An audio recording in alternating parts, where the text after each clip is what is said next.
Chers amis, j'espère que vous allez très bien. Dans ce tutoriel, nous allons voir les dernières fonctionnalités, mais les toutes nouvelles fonctionnalités de Trust Wallet et on va profiter, on va également profiter pour parcourir PancakeSwap, comment faire les achats sur PancakeSwap, les poules de liquidité et tout ça.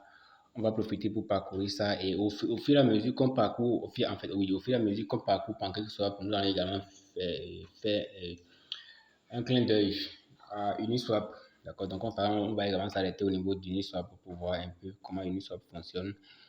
Donc c'est top, c'est parti. Donc je viens ici, je rentre dans Trust Wallet, d'accord. Donc je rentre dans Trust Wallet. Je suis en train d'ouvrir mon portefeuille Trust Wallet, donc je vais l'ouvrir. C'est un portefeuille essai, bien sûr. C'est un portefeuille essai. Donc j'ouvre Trust Wallet.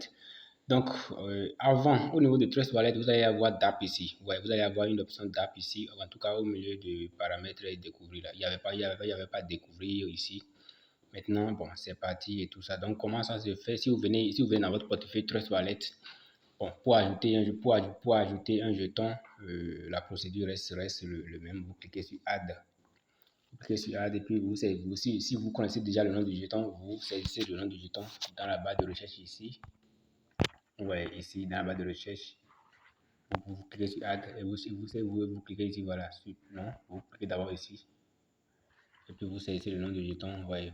Bon, voilà, maintenant si le jeton n'est pas là ou que c'est un jeton que vous voulez ajouter avec son adresse contrat, vous cliquez sur plus et puis vous collez l'adresse contrat qui est là, le nom, en fait, le nom du jeton, vous mettez le nom, vous mettez le symbole, vous mettez le décimal et puis vous l'ajoutez. C'est tout aussi simple, hein? Donc vous l'ajoutez. Maintenant, ce qui nous a beaucoup plus poussé d'ailleurs pour ce tutoriel, c'est comment accéder, en fait, comment avoir désormais les opportunités de la finance décentralisée, comment accéder à PancakeSwap, à Uniswap pour faire des achats à partir de son portefeuille Trust Wallet. Donc, quand vous venez ici, vous cliquez sur paramètres, d'accord, et puis vous défilez vers préférences. Voilà, au niveau de DApps, vous voyez le navigateur DApps, vous cliquez dessus et puis vous l'activez. Une fois que c'est activé, vous voyez automatiquement, ça va apparaître en bas ici. Et là maintenant, on vient ici, on clique sur DApps, on clique sur, oui, sur navigateur. Et voilà, on a la possibilité maintenant d'avoir nos trucs là, d'avoir nos plateformes DeFi, d'achat, d'achat de jetons, d'ajout de liquidité, ainsi de suite. Donc, il y a PancakeSwap qui est ici. Donc, on va cliquer sur PancakeSwap pour voir un peu, voilà, par les fonctionnalités de PancakeSwap. Bon, c'est des notions de base, bien évidemment. Donc, on clique sur PancakeSwap. D'accord, on va cliquer sur PancakeSwap. C'est en train de charger. Voilà, c'est en train de charger. Ça va finir de charger et puis l'interface va apparaître. Voilà, vous voyez, donc lorsque l'interface apparaît, on va cliquer sur Connect.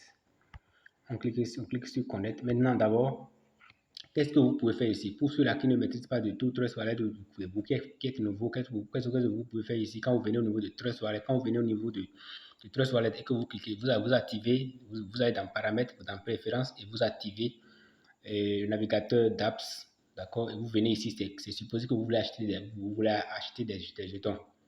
Fondamentalement, des jetons BEP20, des jetons basés sur le réseau Binance Smart Chain. Voilà, sur le réseau BNB. Donc, quand vous venez ici, il faut d'abord, avant tout, connecter dans votre portefeuille. Donc, on connecte le portefeuille. Donc, c'est pour dire en fait que les anciennes fonctionnalités de Trust Wallet n'ont pas changé en tant que tel. Il y a bien évidemment eu des changements au niveau du portefeuille Trust Wallet là-bas, un peu de changements. Mais quand nous quittons le portefeuille pour venir maintenant au niveau des plateformes, des opportunités de la finance décentralisée, il n'y a pas eu grand changement. PancakeSwap a toujours présenté cette interface-là et elle reste encore la même aujourd'hui. Ouais, donc on clique sur Connect. Une fois que vous cliquez sur Connect, ça va vous demander même de vous connecter à votre portefeuille Trust Wallet. Donc on va cliquer sur Trust Wallet, d'accord, qui est ici. Et puis on va cliquer Connect. On va connecter. Et ouais, non, automatiquement, cette enveloppe-là nous montre que notre portefeuille est effectivement connecté. Si j'avais par exemple des jetons dans ce portefeuille-là, automatique de BNB dans ce portefeuille-là, automatiquement le solde allait s'afficher ici. Vous voyez. Donc, supposons par exemple que nous venons ici au niveau de PancakeSwap, les options que nous avons ici, il y a l'option Swap, il y a l'option limite, il y a l'option liquidity, il y a l'option perpétuelle, d'accord, il y a bridge. Alors, chaque option a sa spécificité, a son rôle. Au niveau de swap, c'est pas là en fait que nous achetons les jetons, les jetons. Si par exemple, je vais acheter par exemple une monnaie, d'accord, donc je prends la monnaie de base BNB, d'accord, ou bien je prends un BUSD que j'amène ici et je veux par exemple acheter de Kik. Ouais, je veux par exemple acheter de Kik. Je veux par exemple acheter toute autre monnaie basée sur le réseau Binance Smart Chain. Ouais, donc je viens ici, je donne la monnaie de base que j'ai et puis je prends la monnaie que je veux. Donc par exemple ici, si j'ai par exemple, supposons par exemple que j'avais de BNB que je vais acheter de Kik, donc je clique ici, j'ai du BNB, donc BNB déjà sélectionné, d'accord, et que je vais acheter maintenant du Kik, excusez-moi, et que je vais acheter du Kik, d'accord, et puis voilà, je mets ça, je clique dans le cadre ici, pour saisir le montant. Je vais acheter pour combien? Pour saisir le montant, et puis automatiquement, voilà, l'équivalent du montant que j'ai saisi va s'afficher ici. Et ici, vous allez voir, ici, c'est parce qu'il n'y a pas de fonds ici. Sinon, ça va s'afficher ici en même temps. Ça va nous donner l'opportunité, la possibilité du moins de confirmer le truc là, de confirmer la transaction. Notez aussi qu'il y a de petits réglages que vous serez amené à faire. Et si, entre-temps, le slipage par défaut ne passait pas, donc vous cliquez ici seulement. Vous cliquez seulement ici et puis vous allez seulement définir le slipage ici. Le pourcentage que vous voyez là, 12% qui est là, vous allez seulement définir ça là. Et puis vous allez définir. Par défaut, mettez généralement 12%. Si vous ne connaissez pas, bien évidemment, le slipage du jeton. Mais si vous connaissez directement, si les développeurs vous fournissent directement le slipage, donc vous renseignez le slipage fourni par les développeurs puis vous validez la transaction. Après, à part l'option swap, il y a l'option limite. Au niveau de l'option limite, qu'est-ce qu'on fait généralement? Ce sont des autres limites qu'on place. Ouais, quand on parle d'autres limites, vous achetez par exemple un jeton à un montant donné, d'accord? Vous achetez par exemple un jeton à un montant donné dans votre portefeuille, vous le mettez dans votre portefeuille. Vous voulez que lorsque ce jeton-là va atteindre telle valeur, que vous allez quitter le marché. Donc, vous avez déjà par exemple acheté le jeton à 2 dollars la pièce, et je veux que lorsque la pièce va atteindre 4 dollars, que je puisse quitter le marché. Le marché. Vous m'excusez bien sûr, que je puisse quitter le marché. Alors, je vais au niveau de limite. Je vais au niveau de l'option limite ici. Voyez, non. Donc, je mets le jeton que j'ai acheté. Si c'est par exemple, bon. Si vous voulez par exemple que j'ai acheté du cake, d'accord, j'ai acheté du cake. Et je veux que lorsque cake va atteindre un niveau, que je puisse directement le vendre en BNB ou du moins le vendre en BUSD, d'accord, en un stablecoin pour garder en fait mes bénéfices. Donc, je viens ici, je vais sélectionner cake, je sélectionne cake, d'accord, et que je veux vendre maintenant en BNB. Ouais, je veux vendre en BNB. Donc, je mets ici, si c'est tout, si c'est tout mon cake que je veux vendre, je mets le montant ici. Si ce n'est pas tout, en tout cas, le montant que je veux vendre, je renseigne le montant ici. Automatiquement, ça va donner l'équivalent ici. Voyez, et maintenant, on va maintenant définir la valeur, le niveau, en fait, le niveau que la pièce va atteindre pour que je puisse la vendre.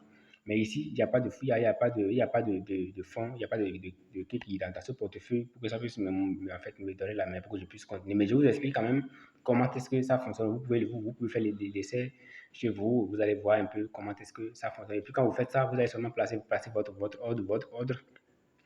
Ouais, vous allez passer votre ordre. Si vous placez l'ordre, ça va se classer ici. Ouais, non, open order. En fait, si votre ordre est placé, ça va se mettre ici. Si votre ordre est expédié, ça va se mettre ici également. Et après, vous pouvez toujours consulter l'historique des différentes ordres des différentes ordres limites que vous avez placées au niveau de PancakeSwap. Mis à part cette option, il y a l'option de liquidity. Ça, c'est pour ceux-là qui aiment en fait, les opportunités de la finance, les opportunités de DeFi, de la finance, de la finance décentralisée. Si vous voulez par exemple ajouter en fait, des jetons pour de liquidité, d'accord, pour avoir des trucs là, pour avoir des tokens natifs. Donc, si vous voulez faire du farming, c'est au niveau de liquidity que vous pouvez le faire. Donc, voilà, on va s'arrêter à cette option. Il y a aussi les options perpétuelles, il y a aussi les options bridge. Les bridges, c'est pour passer d'une blockchain à une autre, d'accord, pour passer d'un réseau à un autre, ainsi de suite. Alors, nous allons quitter ici et nous rendre maintenant au niveau de Pancake, au niveau au niveau d'Uniswap pour parcourir un peu là-bas. Notez quand même que en fait, PancakeSwap est un fork, d'accord, un fork d'Uniswap. Donc, autrement dit, c'est pratiquement les mêmes fonctionnalités, voilà. C'est une copie pratiquement, d'accord, c'est une copie pratiquement d'Uniswap. Notez quand même que Uniswap existait bien avant l'arrivée de PancakeSwap. Les développeurs de PancakeSwap se sont inspirés en fait d'Uniswap pour créer PancakeSwap. Donc quand on vient ici également, c'est la même chose. La première des choses, c'est d'abord de se connecter. Et ici, c'est mon portefeuille déjà connecté. Si tu n'es pas encore connecté, ça allait me donner la possibilité de me connecter. Donc, je clique seulement dessus, je me connecte. Et puis mon portefeuille est connecté. Maintenant, si vous voulez acheter, et ça, notez que Uniswap est orienté vers les jetons ERC20, d'accord, vers tout ce qui est monnaie, tout ce qui est crypto-monnaie, tout ce qui est jetons basé sur le réseau Ethereum, d'accord, sur le réseau Ethereum, donc ERC20.